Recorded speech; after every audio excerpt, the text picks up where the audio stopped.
तो मैं श्रेया जायसवाल आज आप सभी को एक ऐसे दौर में ले जाना चाहूंगी जब दो मित्रों का मिलन अर्थात श्री कृष्ण और सुदामा जी का मिलन हुआ।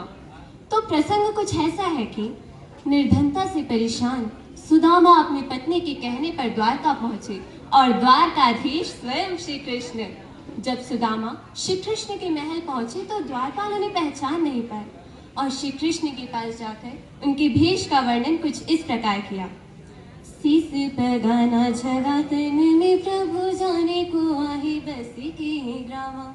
धोती फटी सी लटी दुपटी रूपाई उपान हकु नहीं सामा, द्वार खड़ु ध्वज धर्मल एक, द्वार खड़ु ध्वज धर्मल एक, रहो चके सुबह सुधा अभिरामा, पूछत दीन दयाल को धाम बतावत आपनो नाम सुदामा। सुदामा सुदामा का नाम सुनते ही श्री कृष्ण द्वार की तरफ दौड़ पड़े और उन्हें गले से लगा लिया। सुदामा की दीन दशा देखकर श्री कृष्ण व्याकुल हो उठे और उनसे कहा, ऐसे बेहाल बिवाइन सुपग कंटक जाली लगे पुण्य जोय, हाय महादुख पायो सखा तुम आए तना के तै दिन खोए, देखे सुदामा के दीन दशा करुणा करके करुणा निधि रोए,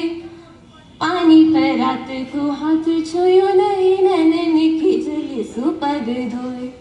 इसके बाद श्री कृष्ण सुदामा से पूछते हैं कि क्या हमारी भाभी ने हमें भेंट में कुछ दिया है जो तुम छुपाए रखे हो। कुछ भाभी हमको दियो सो तुम काहे न दीत, चापी पोठर काख में रहो कहीं कहीं तो, आगे चना गरु माते दए तिलय तुम चाबी हमको नहीं देने, श्याम कहो मुस्काय सुदामा सुचूरी की बानी में हो जो प्रवीण, पोठरी काख में चापी रहे तुम खोलत नाही सुधारस भी ने, पाछली बानी अजाना था जो तुम तैसे ही भाभी के तंदुल की ने। अब द्वारका से घर लौटते समय सुदामा मन ही मन सोचते हैं कि मेरे मित्र ने तो मेरा बहुत आदर सत्कार किया परंतु मुझे भेंट स्वरूप कुछ नहीं दिया। अब मैं अपनी पत्नी से क्या कहूँगा, क्या वो मेरा विश्वास करेगी। आइए जानते हैं आगे क्या हुआ। वह पुलकनी वह उठ मिलनी वह आदर की बात, वह पठवन गोपाल के कछु न जाने जात, घर घर कर उड़त फिरे तनिक दही के काज,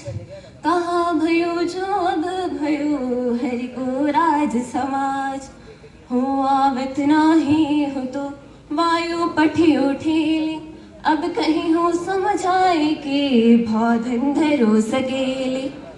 द्वारका से खाली हाथ लौटे सुदामा जब अपने गांव पहुंचे तो आश्चर्यचकित रह गए क्योंकि उन्हें आभास नहीं था कि उनके दिए गए 3 मुट्ठी चावल का मूल क्या है।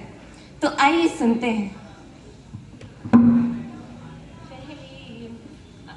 पहली मुट्ठी ली थी प्रभु ने स्वर्ग सुदामा के नाम किया है, दूसरी मुट्ठी में पृथ्वी लोक का वैभव विप्र को सौंप दिया है,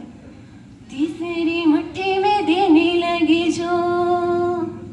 तीसरी मुट्ठी में देने लगी जो वैकुंठ तो लक्ष्मी ने रोक लिया है, अपना निवास भी दाने में दे रहा कैसा दाने मेरा पिया है। अब सुदामा अपनी पिछली गरीबी और वर्तमान स्थिति की तुलना करते हुए सोचते हैं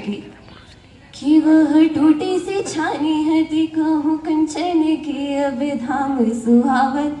के पग में पहने ही ना हती कहूँ ली गजराज हूँ थाने महावत, भूमि कठोर पे रात कटी कहूँ कोमल सिज पे नींद न आवत, कि जुर तू नहीं कूदू सवा प्रभु के परिताप ते दाख न भावत। यह प्रसंग श्री कृष्ण और सुदामा के बीच के अटूट बंधन का था